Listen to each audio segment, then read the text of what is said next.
Hello everyone, my name is Shekomar Diallo, and today my topic is media narratives in women's basketball, specifically focusing on the Caitlin Clark impact. So, today I'm going to be looking at the media narratives of women's basketball and focusing on Caitlin Clark and what her coverage tells about us and who gets seen, who gets celebrated, and who gets ultimately ignored. So first, just a quick summary for anyone who's not following this closely.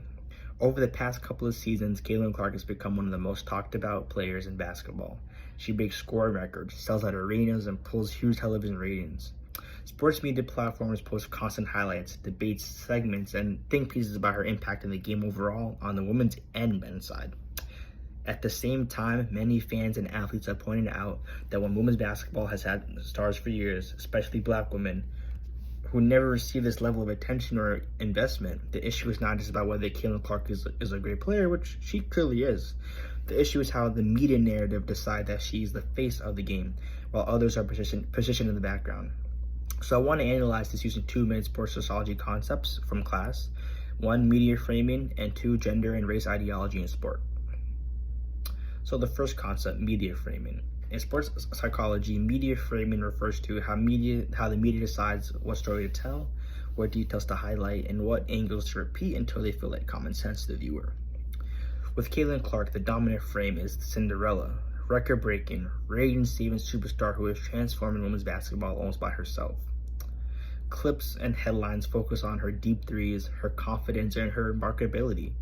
The narrative often suggests that now, because of her, people can finally care about women's basketball.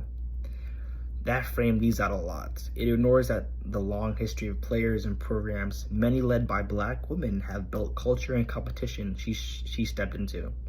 It sidelines other stars who have also carried the game but did not get the same media push. Framing matters because it organizes how audiences think. If fans only see one player in the highlight packages and constant talk shows, they start to believe that she's alone and responsible for the sport's popularity.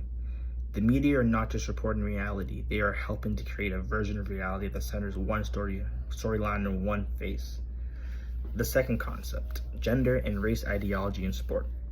This second concept from the classes of gender race ideology, which is about the beliefs and stereotypes that shape who is seen as marketable, respectable, and safe for advertisers. In women's sports, media often look for athletes who fit the narrow image. Talented, but also seen as approachable, not too political, and aligned with traditional ideas of femininity. Race layers onto this. White women athletes are often granted more media sympathy and honestly more room to be framed as heroes or saviors of a sport. Black women athletes, even when they are just as dominant, are more likely to be framed as aggressive, emotional, or even controversial for just speaking their truth. So when the media elevate Caitlin Clark as the main story while giving less space to black women who have been stars for years, it's not only just about performance.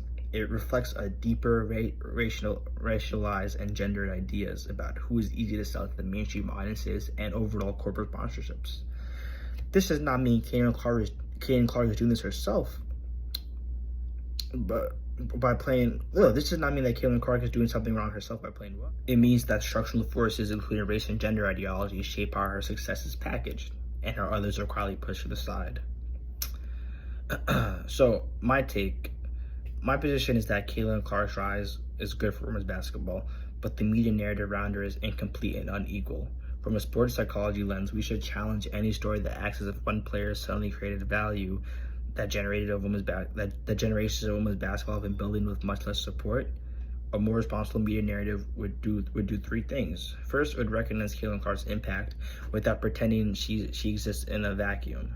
Second, intentionally highlight the broader ecosystem of women's basketball, especially black women who have really carried the game with far less media love. Third, be transparent.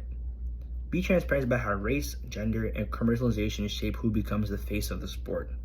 If we apply sports psychology concepts like media framing, gender and race ideology, and commercialization, we see that this is not only a story about one athlete, it's a story about power, visibility, which bodies are considered profitable.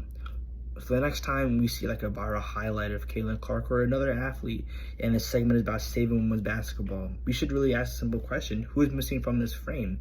And what does it say about how the sport and society really work today? Just another thing to add on. there's been a lot of controversial with Caitlin Clark and Angela Reese. Angela Reese strongly believes that she's getting no love from the media or fans, while Caitlin Clark is getting everything.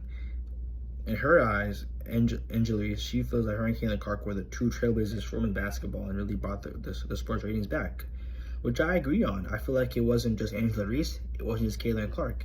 It was Angela Reese, Caitlin Clark, it was Hailey Van Lith, it was Paige Bueckers, it was Casey Plum performing at a high level, and then it was Sabrina from New York Liberty who had her shoe deal. It was a mixture of everybody. So that's what the narrative boils down to. Thank you for listening. I hope you enjoyed.